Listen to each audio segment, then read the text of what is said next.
Hello, beautiful people. My name is Reverend Lisa Yaboa, and I serve as the lead pastor of the Southeast Raleigh Table. And it's been a while since I've actually had an opportunity to greet you all virtually. And today feels like the perfect time to just offer some thoughts that I have as we have some really major transitions happening in the life of the Southeast Raleigh Table.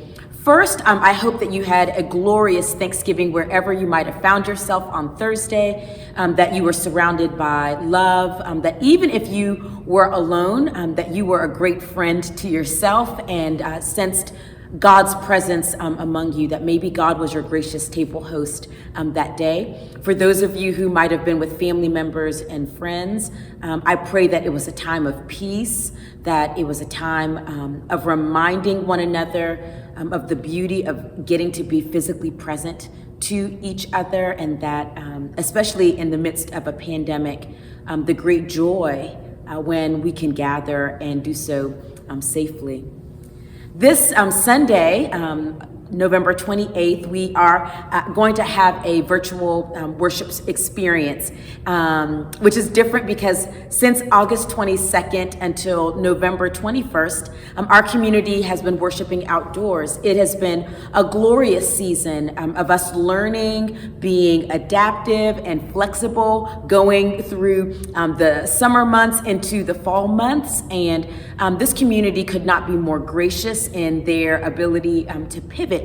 But on November 21st, when we had our last worship service, we knew that this Sunday, the 28th, would give us a kind of a moment to take a deep breath, to celebrate Advent wherever we might be virtually, because on December 5th, the second Sunday of Advent, our community is going to return indoors for in-person worship. We'll, of course, still follow all CDC guidelines, and we'll do our very best to create a safe and hospitable space for one another.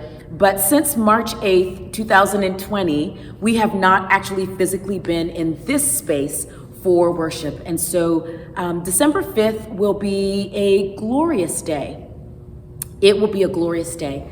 But I also sense that it will be different, that our way of being on March 8th, 2020 has been wholly disrupted by this reality called living through a pandemic.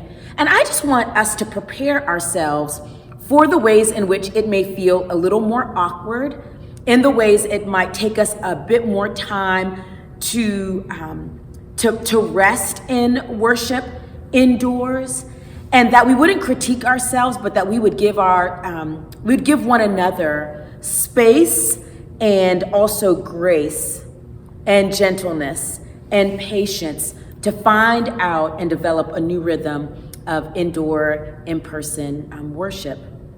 I cannot wait to be with you all on the 5th here in this beautiful space.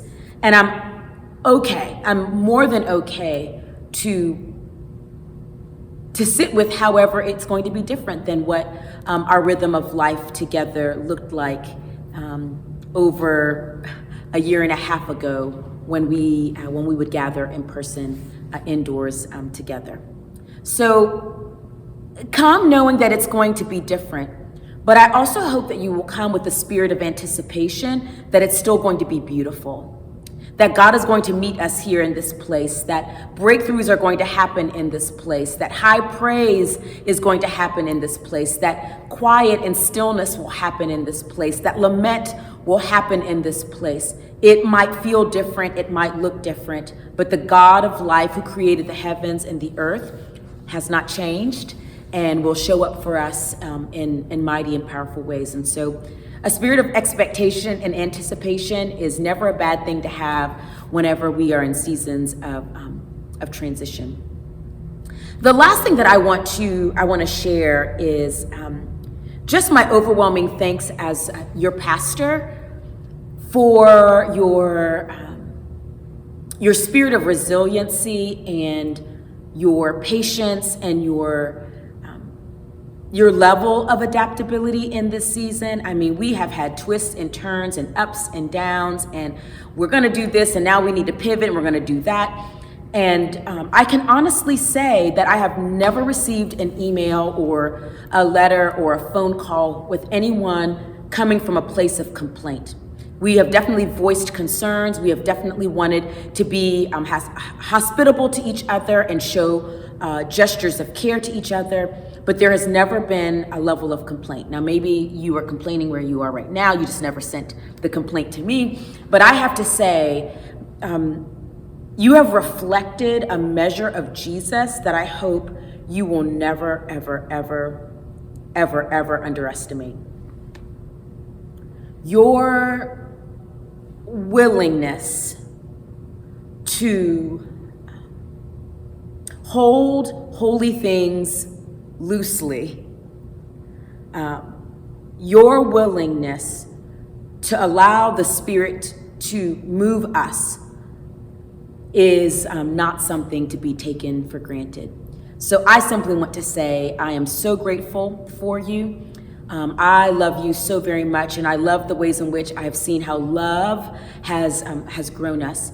And I pray that as we enter into this Advent season in a way that we get to be physically present to each other indoors, that we will continue to see how God grows us, and that we will continue to offer words of gratitude for the ways in which God has kept us from March 8th, 2020, walked with us a mighty long way, that on December 5th, 2021, we might be able to throw back our heads in laughter and say, indeed, we serve a good God.